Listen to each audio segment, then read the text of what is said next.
My name is Horace Barnes. I am the chairman of the project called Why Are West Indians in This Country? A questions answered in England's hidden history. To start, I'm just going to read a poem out of the book, and hopefully you'll enjoy it too. I would like to tell you a story that's ever so true. It's factually based, so if ready, I will share it with you. One that's been overlooked so many times before by schools and colleges and even governments ignored.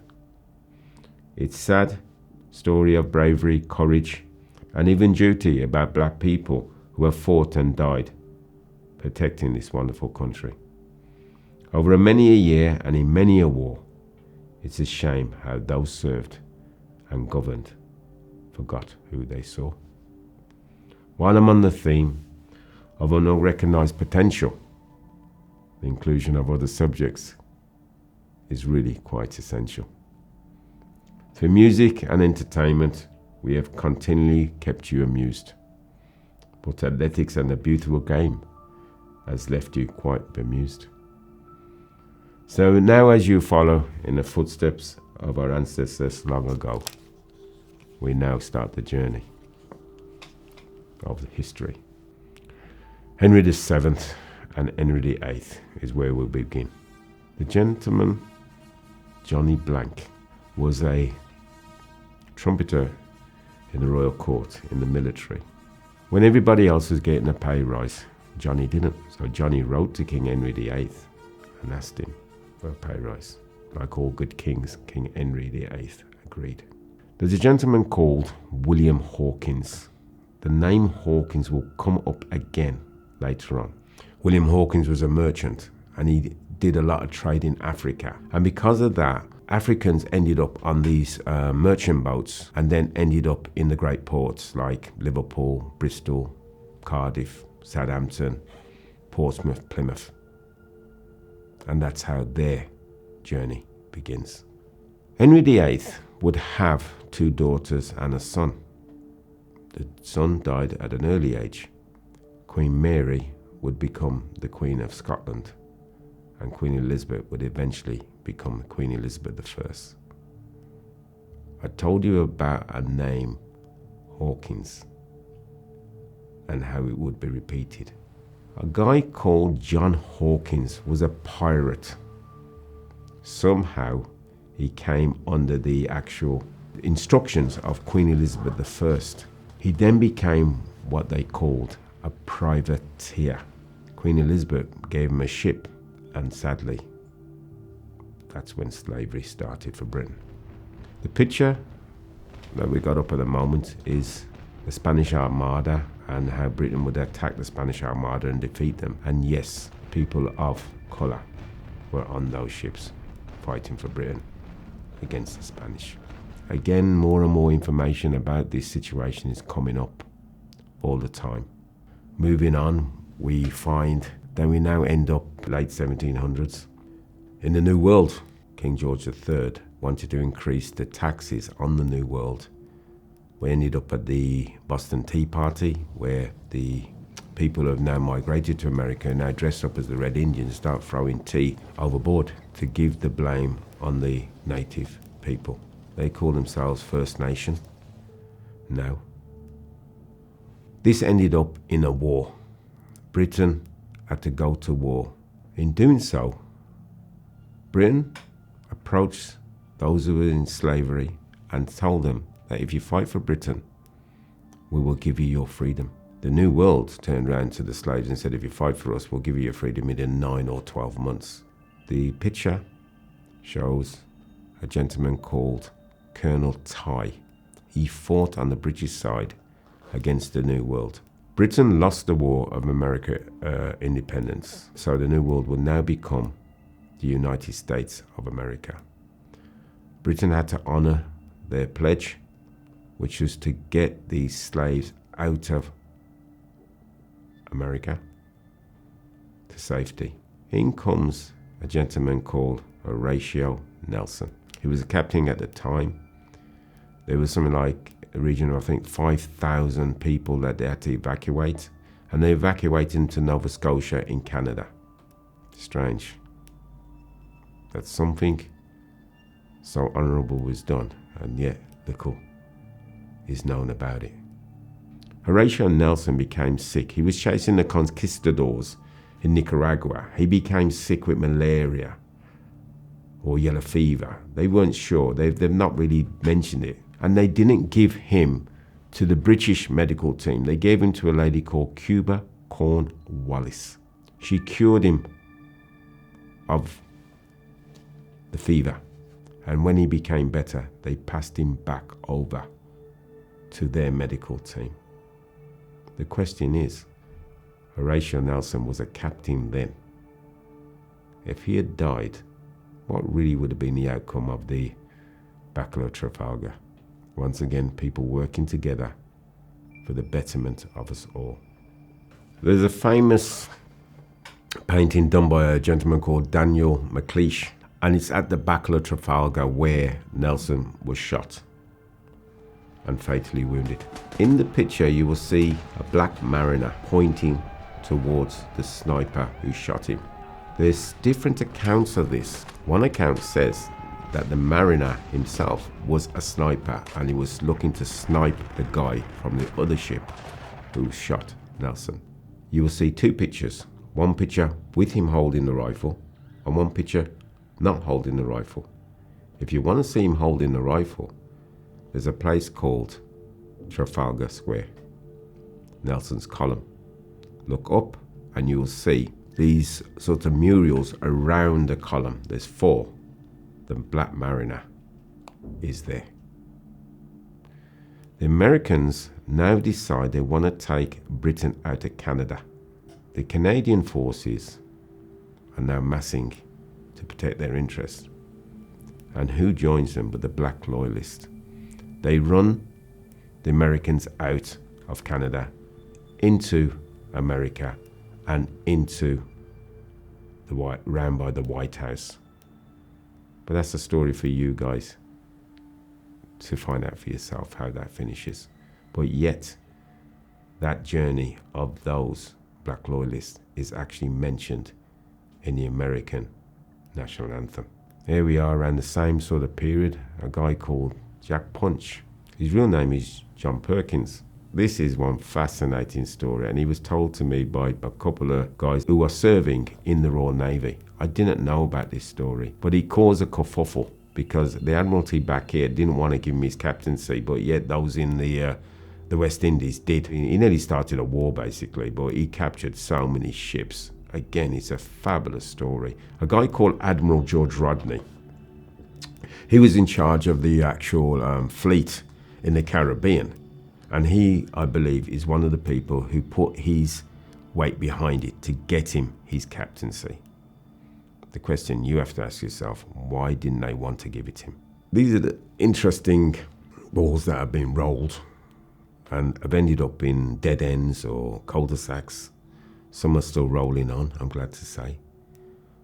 But the history of people in the Royal Navy, from our perspective, is great. Britain called and we answered. It doesn't just go for today, it goes way, way back to the West Indians and their ancestors. Strangely enough, the West Indians' ancestors just happened to be English, Scottish, Irish and Welsh. And on the other side, they go back to Africa. And then now they've got many other rich DNAs from other nations, China, India, Pakistan, etc., etc. The gentleman with the blue trousers and the X, which was a traditional dress for British military personnel at that time. They would have different helmets. Strangely enough, one of the regiments had a bowler hat as their regimental headgear.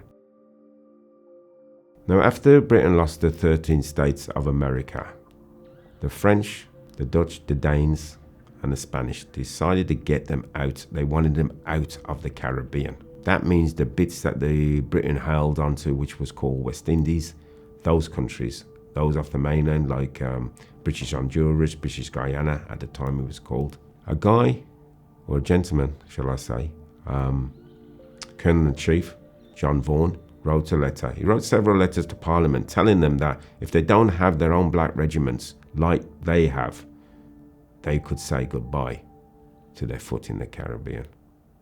They would have to say goodbye to the rum, the sugar, the minerals, the wood, the tar, the oil, you name it. They would have lost so much, and financially it could have crippled Britain. His idea was to set up 12 West Indian regiments.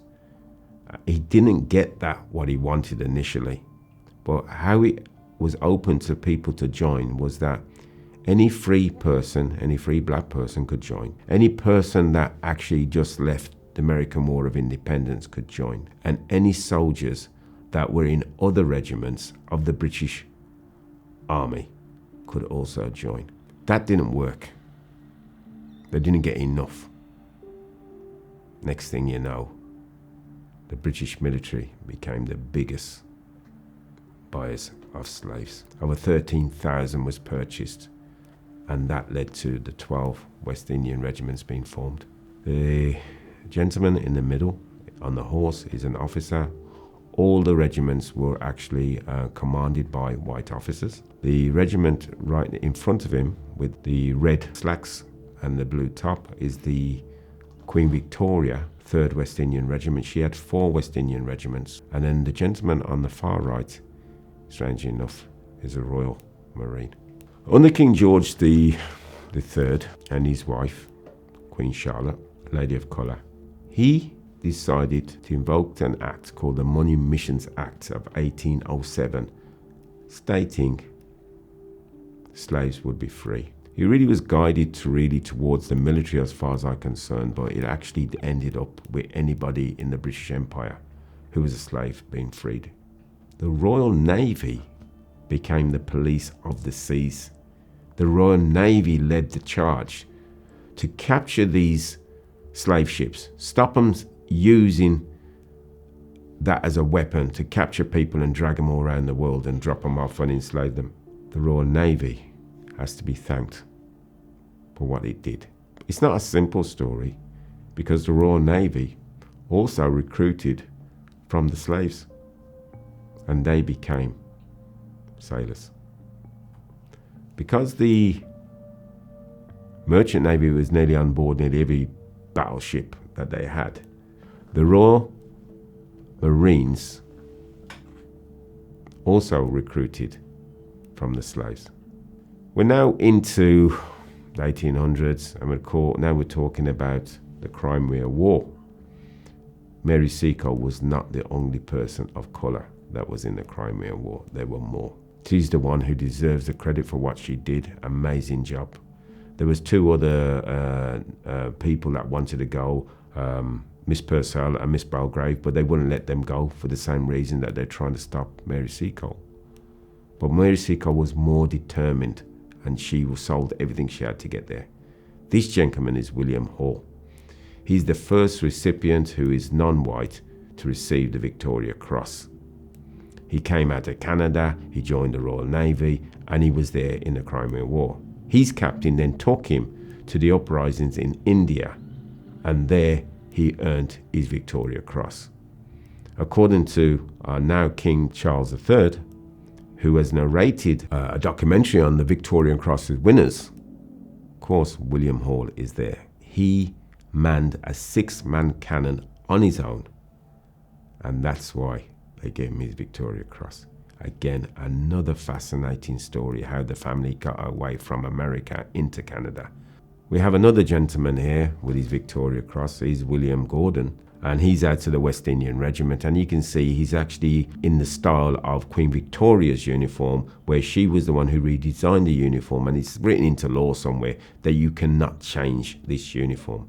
If you're ever lucky to go and see the Jamaican Regimental Band or the Barbadian Regimental Band, you will see they still wear that uniform.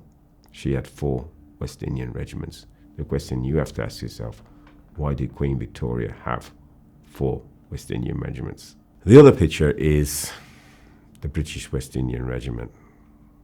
What a sad story this is. Lord Kitchener was the actual chief of the war effort of the First World War. West Indians were making their way over to Britain to take part in this war effort. Somewhere between them and Germany and the War Office, they came to some agreement that they wouldn't have black men killing white men in Europe. I don't understand that really, because if you're throwing a bomb or you're shooting somebody from over 200 or even half a mile away, you're not really seeing who it is. So they stopped the West Indians coming. The strange story about this is that the generals, ministers, they promised the King George V, the war would be over by Christmas. In March 1915, King George V, it said, stamped his feet and said, "Where is my empire?" Somebody would have had to tell him that the West Indians weren't engaging in Europe in the war. They were engaging in Africa because Britain had a West Indian regiment who did a 3-year tour of duty, and it was coming to the end of it when the war broke out. They had done 2.5 years. So they were there.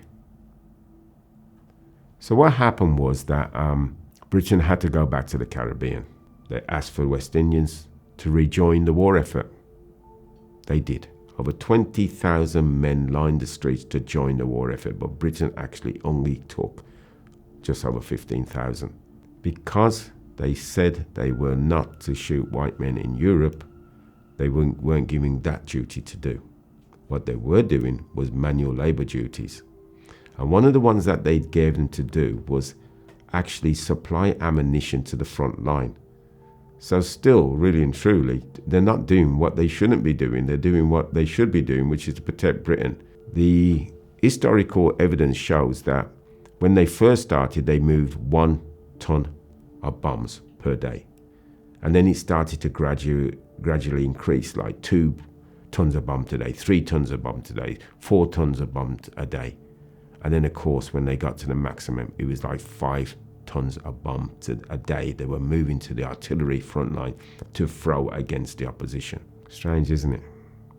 At that point, what the information has said before they got involved, it was like every time the Germans threw 5 bombs over, we were only able to throw over 1. But with this big support of this new regiment called the British West Indian Regiment, the evidence is there for all to see. Their battle honours are massive. Just to help you along, they took 2 of the battalions into the Middle East. They were having trouble with the Turks on the higher ground. When they got there, the general looked at them and said, "These are fighting men, put their guns in their hands and let them loose." On the 19th of September and the 20th of September, 1 battalion was let loose, another battalion was let loose. They took the higher grounds from the Turks. The Turks were run out. The Australians and New Zealand cavalry, and I think even the Indian cavalry, ran the Turks all the way back into Constantinople. The war had changed in the Middle East. Strangely enough, eventually the West Indian Regiment would end up in the Middle East, but the evidence that we can actually compile or find says that they never, ever met. The 2 brother regiments ended up in the same place at the same time, but never met. The Royal Navy decided to name 2 ships in honour of the West Indians. One is called HMS Jamaica and the other one's called HMS Trinidad. My information shows that HMS Jamaica ended up in the Korean War. The Koreans thought they had sunk this ship, but somehow out came the fog and the mist. Comes this ship called HMS Jamaica, nicknamed the Ghost Ship. About 6 ships have been named after HMS Jamaica. In the Second World War, a guy called Lord Beaverbrook, he put a request out, a long-distance radio, asking for money for the bombers for Britain. Somebody in Jamaica walked 7 miles from the country, walked to the newspaper, The Gleaner, and explained to them what he would like to do to honour this. It's now called the Bombers for Britain Fund. I have met people on this 15-year journey who were children then and gave their pocket money for planes for Britain. Jamaica is said that gave so much money that they were able to buy 12 Blenheim bombers for Britain. The rest of the West Indian countries, they all clubbed together and they bought Spitfires Then he went on to Canada, to Australia, New Zealand, Malta, and places like that, all around the Commonwealth, or it was called the Empire then, who also donated. There's one plane that was called Nigeria. There was another one called India, because they also raised funds for the war effort for Britain. Lord Beaverbrook then wrote that Jamaica's name forevermore will be associated with the RAF. 139 Squadron. Behind me is that standard. We couldn't find where the original standard is, so we had to commission it again ourselves. And we have commissioned one also for Trinidad. It's not here today, but hopefully on our journeys people will actually see this and see the evidence for themselves, how beautiful it is that another man would fight for a fellow man and fight for his queen or his king and his country. Now, of course, we've got our king, King Charles III. For me, it's a proud moment to see the Welsh Guards here holding all 53 or 54 states of the Commonwealth national flags to highlight how we've all worked together as nations for one nation, for one queen or one king, so that we'll all have the freedoms that we have today. Where are we in the journey? We're just about to find out. Have we come to the end? I don't know. I don't think so. Because when I'm doing this and I'm going around the military, whether it's the Royal Navy, the Army, or the Air Force, I'm meeting people from origins India, origins Pakistan, origins the Philippines, origins Nepal. I'm meeting people from all over the West Indies who are still standing up, standing tall, and fighting for the country we call Great Britain. I'd like to thank you all for your time and your support and all the team behind the scenes and on this journey with me. I'm hoping that we can all talk and learn and educate each other and make this country even better than what it is. You're going to go out with a song called I Vow to Thee, My Country, written by a gentleman called Cecil Spring Rice, who was a British diplomat, and he was away from home, and he put the words to the song. Study the song and embrace the words, because I think they're important. Once again, thank you for being on this journey.